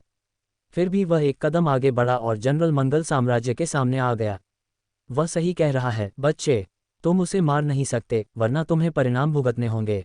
इस समय काले वस्त्र पहने और अथाह शक्ति वाला एक युवा प्रतिभाशाली व्यक्ति दृश्य में प्रकट हुआ और ठंडी आंखों से केशव को देख रहा था। उनका स्वर शांत था, मानो वे कोई ऐसा तथ्य कह रहे हों जो इससे अधिक सरल नहीं हो सकता। मैदान में मौजूद अनगिनत बलवान लोग उसे बेहद डरी हुई नजरों से देख रहे थे। उन सभी को दूसरे पक्ष की भयानक ताकत का एहसास हो रहा था, जो अथाह थी। केशव ने शांति से उसकी ओर देखा, जिसमें तिरस्कारपूर्ण व्यंग्य का भाव था। क्या तुम उसे मार नहीं सकते? जिस व्यक्ति को मैं मारना चाहता हूं, उसे स्वर्ग का राजा भी नहीं बचा सकता। तुम इतने योग्य नहीं हो। टकराना। अगले ही पल उसने अपनी तलवार प्रतिद्वंद्वी के सामने घुमाई और जनरल मंगल साम्राज्य का सिर काट दिया। जनरल मंगल साम्राज्य ने केशव को गौर से देखा। वह ये स्वीकार नहीं कर पा रहा था कि उसका चचेरा भाई पहले ही आ चुका है, लेकिन फिर भी केशव ने उसे मारने की हिम्मत की। तुम मौत की तलाश में हो। ये दृश्य देखकर निरंकार संप्रदाय के प्रतिभाशाली व्यक्ति का चेहरा गंभीर हो गया और उसकी आंखें बेहद ठंडी हो गईं, मानो वह किसी मृत व्यक्ति को देख रहा हो। हालांकि उसने जनरल मंगल साम्राज्य को गंभीरता से नहीं लिया, फिर भी वह उसका चचेरा भाई था। उसे उम्मीद नहीं थी कि उसके आने के बाद केशव लोगों को मारने की हिम्मत करेगा। ये तो मुझे गंभीरता से नहीं लेना है। लड़के, चाहे तुम कोई भी हो या तुम्हारे पीछे कोई भी हो, अगर तुमने मुझे अपमानित करने की हिम्मत की, रुवान लिंग्युन, चाहे तुम कितने भी ऊंचे स्थान पर चले जाओ, इस दुनिया में कोई भी तुम्हें नहीं बचा सकता। इस दुनिया में मुझे कोई नहीं बचा सकता, सिर्फ तुम। केशव ये सुनकर अपनी हंसी नहीं रोक सका और अपने प्रतिद्वंद्वी की ओर व्यंग्यात्मक दृष्टि से देखने लगा। यद्यपि प्रतिद्वंद्वी की ताकत सरल नहीं है, उसने गोल्डन एम्ब्रियो क्षेत्र को तोड़ दिया है और उसके पास एक मजबूत गति है, लेकिन ऐसा नहीं है कि उसने पहले कभी गोल्डन एम्ब्रियो क्षेत्र में लोगों को नहीं मारा है। बेशक उन्होंने इसे गंभीरता से नहीं लिया। हाँ, बच्चे, तुम सच में सरल नहीं हो। मुझे डर है कि तुम भी दक्षिया में एक तथाकथित शीर्ष संप्रदाय के प्रतिभाशाली व्यक्ति हो, लेकिन मैं निरंकार संप्रदाय का एक प्रतिभाशाली व्यक्ति हूँ। हमारी नज़र में दक्षिया के शीर्ष संप्रदाय बेहद कमज़ोर हैं। मेरी नज़र में तुम तो चींटी से भी ज़्यादा हो। अगर मैं तुम्हें मारना चाहूँ तो यह चींटी को कुचलने जितना आसान होगा। इसमें कोई आश्चर्य की बात नहीं है कि वह अभिमानी है, क्योंकि मथुरा में संप्रदायों की रैंकिंग में मंगल साम्राज्य के 4 प्रमुख संप्रदायों को दक्षिया से कहीं अधिक ऊंचा स्थान दिया गया है। इसलिए दूसरे पक्ष की नज़र में केशव में कुछ ताकत हो सकती है, लेकिन वह उसका प्रतिद्वंद्वी बिल्कुल नहीं है। अभी कोई कदम न उठाकर उसने केशव को एक मौका दे दिया है। उसे आभारी होना चाहिए और यहाँ तक कि घुटने टेककर अपना आभार व्यक्त करना चाहिए। सचमुच, दुर्भाग्य से निरंकार संप्रदाय मेरी नज़र में कुछ भी नहीं है। केशव ने ये सुना और तिरस्कारपूर्वक कहा। श्रोताओं में से कई लोग ये सुनकर चौंक गए। केशव शायद पहले व्यक्ति थे जिन्होंने ये कहने की हिम्मत की कि निरंकार संप्रदाय कुछ भी नहीं है, और वह भी निरंकार संप्रदाय की प्रतिभा के सामने। तुम मौत की तलाश में हो। जैसी कि उम्मीद थी, केशव की बातें सुनकर आसिफ आग बबूला हो गया। इस बच्चे ने निरंकार संप्रदाय को इस तरह अपमानित करने की हिम्मत की। वह केशव को कभी जाने नहीं देगा। बच्चे, नरक में जाओ, उसने ठंडे स्वर में कहा। अपनी शक्तिशाली ताकत पर कोई संदेह नहीं था और एक ही उंगली से उसने केशव को दबाने के लिए जबरदस्त शक्ति का प्रयोग किया। प्रबल शक्ति, अत्यंत भयानक। जैसा कि निरंकार संप्रदाय के शीर्ष प्रतिभाशाली व्यक्ति से अपेक्षा की जाती है, कई योद्धा दूर से भी उसके भयानक दबाव को महसूस कर सकते थे, जिससे वे कांप उठते थे। फक फक करना। ये देखकर केशव ने घृणा से नाक भान सिकोड़ी। ये हमला वाकई आसान नहीं था। कोई और शायद इसका मुकाबला नहीं कर पाता, लेकिन फिर भी वे उससे निपटने के लिए बहुत कमज़ोर थे। धमाका। उसने उसे लापरवाही से थप्पड़ मारा। Court death. केशव को इस तरह नीचे देखते देख आसिफ का चेहरा काला पड़ गया। ये बच्चा बहुत घमंडी था। उसने अपनी पूरी ताकत से इस जानलेवा चाल को अंजाम दिया, जिससे ये बेहद भयानक हो गई। बिना किसी हिचकिचाहट के उसने केशव को मारने की ठान ली थी। टकराना। दोनों हमले एक दूसरे से सीधे टकराए और जबरदस्त शक्ति के साथ विस्फोट हुआ। इस समय 50 फीट के दायरे में हवा सीधे कुचल गई और जमीन पर एक के बाद एक बड़ी दरारें दिखाई दीं। पीछे हटना। कितना भयानक। हम ऐसी शक्ति सहन नहीं कर सकते। हर कोई कुछ कहने से खुद को रोक नहीं सका और एक के बाद एक पीछे हट गया, पास आने की हिम्मत नहीं जुटा पाया। टकराना। केशव और रुवान लिंग्युन एक ही समय में पीछे हट गए। तुमने सचमुच इसे ले लिया। केशव के अगले हमले को देखकर आसिफ का चेहरा थोड़ा बदसूरत हो गया और वह केशव से भी आगे पीछे हट गया। उन्होंने यह उम्मीद नहीं की थी कि यह लड़का साधारण दिखता है, लेकिन इतना शक्तिशाली है, जिससे वह हैरान रह गए। तुम्हारी ताकत काफ़ी प्रभावशाली है और मैं तुम्हारी प्रतिभा की भी कद्र करता हूँ। केशव, मैं तुम्हें आत्मसमर्पण करने का एक आखिरी मौका देता हूँ। अगर तुम अभी आत्मसमर्पण कर दो और मेरा कुत्ता बन जाओ तो मैं तुम्हारी जान बख्श दूंगा। आसिफ ने केशव को तिरस्कार और अहंकार भरी नज़रों से देखा, मानो केशव को अपना नौकर बनाना उसके लिए एक एहसान था। बेवकूफ़। जब केशव ने यह सुना तो वह उपहास करने से खुद को नहीं रोक सका। ये आदमी शायद अभी तक जागा नहीं है। ये तो दिन में ही सपने देख रहा है। तुम नहीं जानते कि जीवन और मृत्यु क्या है। चूंकि तुम मृत्यु की मांग पर अड़े हो, इसलिए मैं तुम्हारी इच्छा पूरी करूंगा। केशव की बातें सुनकर आसिफ का चेहरा काला पड़ गया। इस बच्चे ने तो उसे सबके सामने बेवकूफ़ कहकर बेइज्जत करने की हिम्मत की थी। यहाँ तक कि मंगल साम्राज्य में भी किसी ने उससे ऐसा कहने का साहस नहीं किया।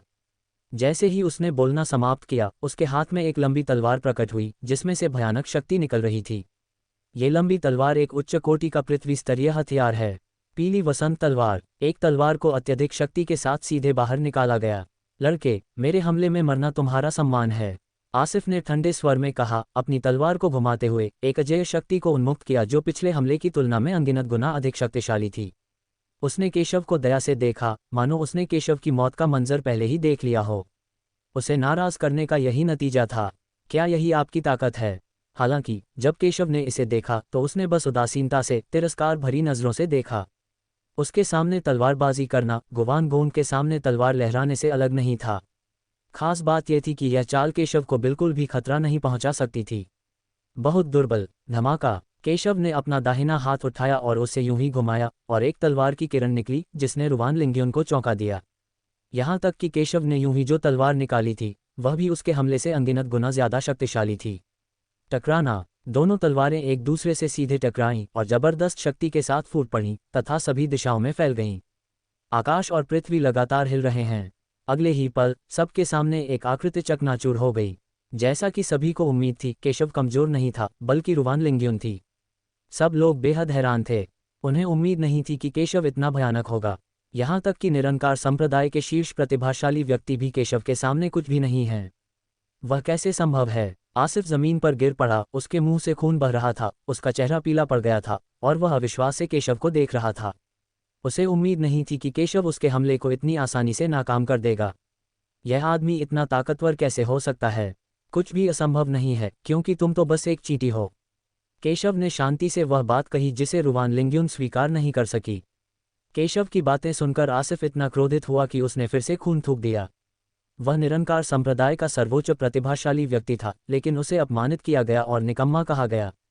वह इसे कैसे स्वीकार कर सकता था? लेकिन वह इसका खंडन नहीं कर सका। केशव बहुत मजबूत था। उसने शुरू में केशव को गंभीरता से नहीं लिया था, लेकिन लगातार 2 लड़ाइयों के बाद उसे एहसास हुआ कि केशव की ताकत कितनी भयानक थी। केशव उससे कहीं अधिक शक्तिशाली है। उसका चेहरा बहुत उदास था, लेकिन अब उसे लड़ाई जारी रखने की कोई इच्छा नहीं थी। उसके मन में केवल एक ही विचार था, इसका मतलब है बच निकलना। बेटे, इस बार मैं तुम्हें याद रखूंगा। अगली बार जब हम मिलेंगे तो मैं तुम्हें कभी जाने नहीं दूंगा। जैसा कि कहावत है, एक सज्जन व्यक्ति के लिए बदला लेने में कभी देर नहीं होती। आज उसने हार मान ली, लेकिन वो केशव को कभी नहीं जाने देगा। अगली बार जब वह केशव को देखेगा तो वह बदला लेने के लिए दृढ़ संकल्पित होगा। इतना कहकर वह पलटा और भाग गया। मैदान में मौजूद हर कोई दंग रह गया। किसी ने उम्मीद नहीं की थी कि निरंकार संप्रदाय का शीर्ष प्रतिभाशाली व्यक्ति यूं ही भाग जाएगा। भागो, क्या तुम भाग सकते हो? केशव ने यह दृश्य देखकर घृणा से कहा। अगर दूसरा पक्ष उसे मारना चाहता तो वह स्वाभाविक रूप से उसे जाने नहीं देता। केशव के शब्दों को सुनकर आसिफ का चेहरा काला पड़ गया। लड़के, मैं मानता हूं कि तुम बहुत मजबूत हो, लेकिन अगर मैं बचना चाहता हूं तो तुम मुझे फंसा नहीं सकते। हालांकि वह केशव का कोई मुकाबला नहीं है, लेकिन उसे विश्वास है कि अगर वह बचना चाहता है तो केशव उसे फंसा नहीं पाएगा। हाँ, हालांकि जैसे ही उसने बोलना समाप्त किया, केशव की उपहासपूर्ण आवाज़ अचानक उसके कानों तक पहुंची। पीछे मुड़ते ही उसके चेहरे का भाव पूरी तरह बदल गया। ये कैसे संभव है? ये बच्चा तो बहुत तेज है। उसने कभी उम्मीद नहीं की थी कि केशव इतना तेज था और सीधे उसके पास आ सकता था। टकराना। केशव ने सीधे मुक्का मारा और उसका शरीर तोप के गोले की तरह सीधे दूर जा गिरा और जमीन पर भारी रूप से गिर गया, जिससे जमीन में कई मीटर गहरा एक बड़ा छेद बन गया। बहुत खूब। उसके शरीर से खून तेजी से बह रहा था और पूरे शरीर में असहनीय दर्द हो रहा था, मानो उसकी सारी हड्डियां टूट जाएंगी। उसने केशव को डर से देखा। उसे उम्मीद नहीं थी कि वह बच भी नहीं पाएगा। यहाँ मत आओ, तुम मुझे नहीं मार सकते। केशव को कदम दर कदम अपनी ओर आते देख उसने घबराहट से कहा। मैं तुम्हें क्यों नहीं मार सकता? केशव ने व्यंग्यात्मक लहजे में कहा। मैं निरंकार संप्रदाय का एक क्रमबद्ध प्रतिभाशाली व्यक्ति हूँ और मेरे पास संप्रदाय में एक जीवन आत्मा पट्टिका है। यदि आप मुझे मार देते हैं तो निरंकार संप्रदाय को पता चल जाएगा और फिर वे निश्चित रूप से आपको जाने नहीं देंगे। यदि आप मुझे मार देते हैं तो निरंकार संप्रदाय आपका शिकार करेगा। आसिफ ने कठोर लेकिन कायरतापूर्ण तरीके से धमकी भरे लहजे में कहा। तुम मुझे मरने से पहले धमकी देने की हिम्मत कैसे कर रहे हो? मैंने पहले ही कह दिया है कि मैं निरंकार संप्रदाय को बिल्कुल भी गंभीरता से नहीं लेता। अगर मैं तुम्हें मार भी दूं तो भी निरंकार संप्रदाय मेरा कुछ नहीं बिगाड़ पाएगा। केशव ने यह सुना और तिरस्कार से कहा। केशव ने निरंकार संप्रदाय को बिल्कुल भी गंभीरता से नहीं लिया। हालांकि निरंकार संप्रदाय सरल नहीं है, लेकिन उसे मारना असंभव है। भले ही वह निरंकार संप्रदाय से निपट नहीं सकता था, फिर भी उसके लिए खुद की रक्षा करना आसान होगा। यह उल्लेख करने की आवश्यकता नहीं है कि वह सत्यपथ संप्रदाय का पवित्र पुत्र था। क्या? केशव की बातें सुनकर आसिफ का चेहरा एकदम बदल गया। उसे उम्मीद नहीं थी कि केशव सचमुच निरंकार संप्रदाय को गंभीरता से नहीं लेगा और उसकी धमकियों की जरा भी परवाह नहीं करेगा। अगर उसने पहले ऐसी बातें सुनी होती तो वह दूसरे पक्ष का मजाक उड़ाता कि उसे स्वर्ग और पृथ्वी की विशालता का ज्ञान नहीं है। लेकिन केशव के तौर तरीकों और शांत स्वभाव को देखकर वह समझ गया कि केशव ने जो कहा था वह शायद सच ही था और उसे सचमुच निरंकार संप्रदाय की परवाह नहीं थी। कृपया मुझे मत मारो, मैं गलत था, कृपया उदार बनो और मुझे जाने दो, मैं तुम्हारा कुत्ता बन सकता हूँ। बचने के लिए आसिफ ने सचमुच घुटनों के बल झुककर दया की भीख मांगी। बचने के लिए वह केशव का कुत्ता बनने को तैयार था। क्या तुम मेरा कुत्ता बनना चाहते हो? बदकिस्मती से तुम बहुत कमज़ोर हो। हर कोई मेरा कुत्ता बनने के काबिल नहीं होता। केशव ने ये सुना और तिरस्कार से कहा, अगर तुम उसका कुत्ता बनना चाहते हो तो यह इस बात पर निर्भर करता है कि उसकी इसमें रुचि है या नहीं। हालांकि रुवान लिंग्युन को मंगल साम्राज्य में एक प्रतिभाशाली व्यक्ति माना जाता था, लेकिन वह उन्हें बिल्कुल भी गंभीरता से नहीं लेता था। वह अपनी मर्जी से ऐसी चींटियों को मार सकता था। मरना। अपनी बात समाप्त करने के बाद उसने सीधे हमला किया और हवा में ही रुवान लिंग्युन की ओर अपनी हथेली भेजी। इस भयानक कदम से आसिफ के पास विरोध करने का कोई रास्ता नहीं बचा। नहीं, उसे बहुत पछतावा हुआ। अगर उसे पता होता कि केशव इतना शक्तिशाली है तो वह केशव को भड़काने के लिए बाहर नहीं आता। लेकिन दुर्भाग्य से इस दुनिया में पछतावे की कोई दवा नहीं है। उसका सबसे बड़ा अफसोस ये था कि उसने केशव को उकसाया था। टकराना। उसे थप्पड़ मारकर मार डाला गया। खून और मांस चारों ओर फैल गया और उसकी मौके पर ही दुखद मृत्यु हो गई। ये दृश्य देखकर अनगिनत लोग गहरी सांस लेने से खुद को रोक नहीं पाए। यानसेना को आसानी से निपटा दिया गया। निरंकार संप्रदाय के वर्तमान शीर्ष प्रतिभाशाली व्यक्ति को भी केशव ने यूं ही मार डाला। उन्होंने ऐसा भयानक प्रतिभाशाली और शक्तिशाली आदमी कभी नहीं देखा था। केशव बहुत मजबूत है। हालांकि केशव शांत और उदासीन दिख रहा था, मानो उसने अभी अभी एक चींटी को मार दिया हो। केशव ने मैदान में मारे गए ताकतवर आदमियों का खून और ऊर्जा यूं ही पी ली। उसकी ताकत बहुत बढ़ गई और वह अगले स्तर तक पहुंचने से बस एक कदम दूर था। महाराज, इस व्यक्ति की शक्ति अथाह है। वह सबसे शक्तिशाली प्रतिभाशाली व्यक्ति है जिसे मैंने कभी देखा है। छठे राजकुमार के बगल में खड़े मजबूत आदमी ने केशव को देखा और कहा। उसने कई प्रतिभाशाली लोगों को देखा था, लेकिन ये पहली बार था जब उसने केशव जैसी भयानक युवा प्रतिभा देखी थी। जब छठे राजकुमार ने यह सुना तो उसने सिर हिलाया। उसे आखिरकार समझ आ गया कि केशव शुरू से आखिर तक इतना उदासीन क्यों था। अपने पिछले अहंकार के बारे में सोचकर मुझे थोड़ी शर्म आती है। जब केशव उनके पास लौटा तो वह केशव के पास आया। अगर तुम माफ़ी मांगना चाहते हो तो कोई ज़रूरत नहीं है। चीज़ें पहले ही हो चुकी हैं। अब तुम्हें बस ये पता लगाना है कि आज जो हुआ उसके लिए उन्हें किसने आदेश दिया था और वे तुम्हारी पहचान कैसे जानते हैं। केशव ने शांति से कहा। छठे राजकुमार ने पहले कहा था कि उसने अपनी पहचान छिपाई थी, लेकिन फिर भी मंगल साम्राज्य के ताकतवर लोगों को यह पता चल गया। ये नामुमकिन है कि इसके पीछे कोई मास्टरमाइंड न हो। जब छठे राजकुमार ने यह सुना तो उसकी आंखें थोड़ी सिकुड़ गईं और उसने स्पष्ट रूप से कुछ अनुमान लगा लिया था। आपके मार्गदर्शन के लिए धन्यवाद महोदय। मुझे इस मामले के बारे में एक सुराग मिला है। वह मूर्ख नहीं है, उसने कुछ अनुमान लगाया है। ये देखकर केशव ने सिर हिलाया और पूछने में बहुत आलस्य दिखाया। पर्दे के पीछे का तथाकथित मास्टरमाइंड कोई और नहीं बल्कि शाही परिवार का ही कोई व्यक्ति था। अब तक जो कुछ हुआ है उसका उद्देश्य भी संभवतः तथाकथित शाही सिंहासन ही है। चाहे वह साधारण लोग हों या शक्तिशाली योद्धा, उनके लिए तथाकथित स्थिति और शक्ति के लिए गुप्त रूप से कुछ करना आम बात है। शाही परिवार का उल्लेख नहीं करना चाहिए, जो तथाकथित सिंहासन और तथाकथित एकीकरण के लिए लड़ते हैं। छठे राजकुमार का चेहरा थोड़ा उदास लग रहा था। हालांकि उसने कुछ अनुमान लगाया था, उसके पास न तो कोई सबूत था और न ही कोई और विकल्प। फिर भी उसने केशव को सम्मान से देखा और कहा, आज जो हुआ उसके लिए शुक्रिया युवा गुरु। अब मैं अपनी पहचान नहीं छिपाऊंगा। मैं छठा राजकुमार हूँ जिसका नाम मोहित है। आपके असाधारण व्यवहार को देखकर मैं बहुत प्रभावित हुआ हूँ। इससे पहले कि वह अपनी बात पूरी कर पाता, केशव ने उसे चंचलता से देखा। क्या तुम चाहते हो कि मैं तुम्हारे लिए कुछ करूं? ये सुनकर मोहित की आंखें थोड़ी बदल गईं। उसे उम्मीद नहीं थी कि केशव उसके इरादे को भांप लेगा। उसने इनकार नहीं किया। अगर मुझे तुम्हारी मदद मिल जाए तो यह मेरे लिए बहुत बड़ी मदद होगी। अगर तुम दरबार में रुचि रखते हो तो मैं तुम्हें राजा और प्रधानमंत्री बनने में मदद करूंगा। यदि आप मार्शल आर्ट पर ध्यान केंद्रित करते हैं तो मैं भी अंतहीन संसाधनों को लूटने की पूरी कोशिश कर सकता हूं। कुछ देर रुकने के बाद वह दृढ़ निश्चयी दिखे और बोले, अगर एक दिन मैं सिंहासन पर चढ़ सका तो मैं निश्चित रूप से आपको शाही स्वामी के रूप में मानूंगा। ये शब्द सुनकर मैदान में मौजूद अनगिनत योद्धा उत्साह और काम से भर गए। पूरे महाशिया में सम्राट के बाद महाशिया राज्य गुरु का स्थान दूसरे स्थान पर है। उनका पद ऊंचा है और उनकी शक्ति अपार है। यहाँ तक कि विभिन्न संप्रदायों के कई शक्तिशाली लोग भी उनके प्रति अहंकारपूर्ण व्यवहार करने का साहस नहीं कर सकते। आखिर दक्षिया में शाही सत्ता अभी भी संप्रदायों से ऊपर है और कई शक्तिशाली लोग राजा और प्रधानमंत्री बनने के लिए भी दृढ़ हैं। अगर उन्हें राष्ट्रीय शिक्षक के पद पर आमंत्रित किया जाए तो मना करना मुश्किल है। हालांकि जब केशव ने यह सुना तो वह उदासीन और उदासीन रहा। शाही गुरु का पद, मैं इसे भी नहीं चाहता। ये तो बताने की ज़रूरत ही नहीं कि आप केवल छठे स्थान के राजकुमार हैं और आपने कभी सही मायने में सत्ता नहीं संभाली है। केशव की बातें सुनकर छठे राजकुमार का चेहरा थोड़ा काला पड़ गया और वह थोड़ा बदसूरत लग रहा था। मास्टर, मुझे ईमानदारी से आपकी मदद पाने की उम्मीद है। मैं स्वर्ग की कसम खा सकता हूं कि मैं जो भी शब्द कहता हूं वह मेरे दिल से आता है। यदि आप इस शपथ को तोड़ते हैं तो आप एक अच्छी मौत नहीं मरेंगे। केशव ने यह सुना, अपना सिर हिलाया और कहा, इससे अधिक कहने की कोई आवश्यकता नहीं है। वह युद्ध कला के प्रति समर्पित है और एक दिन बदला लेने के लिए स्वर्ग लौटने की आशा रखता है। उसे निम्नलोक में राष्ट्रीय शिक्षक के पद की क्या परवाह। अपनी ताकत से उसके लिए एक राजवंश को उखाड़ फेंकना आसान होगा, तो वह एक छोटे राजकुमार की सेवा कैसे कर सकता है। ये सचमुच विचित्र और हास्यास्पद है। चलो चलें। केशव गाड़ी पर चढ़ गया और दिशा और अन्य लोगों के साथ चला गया। केशव को जाते देख मोहित का चेहरा थोड़ा बदसूरत लग रहा था। आखिरकार वो सच में केशव से मदद मांगना चाहता था, लेकिन उसे उम्मीद नहीं थी कि केशव सीधे मना कर देगा। यहाँ तक कि 4 प्रमुख संप्रदायों के संत भी यदि उसकी शर्तें सुनते तो शायद मना नहीं करते, लेकिन अप्रत्याशित रूप से केशव को इसकी बिल्कुल भी परवाह नहीं थी। महाराज, इसकी चिंता न करें। युवा मास्टर ये मार्शल आर्ट के प्रति जुनूनी व्यक्ति हैं और उनकी यहाँ कोई महत्वाकांक्षा नहीं है।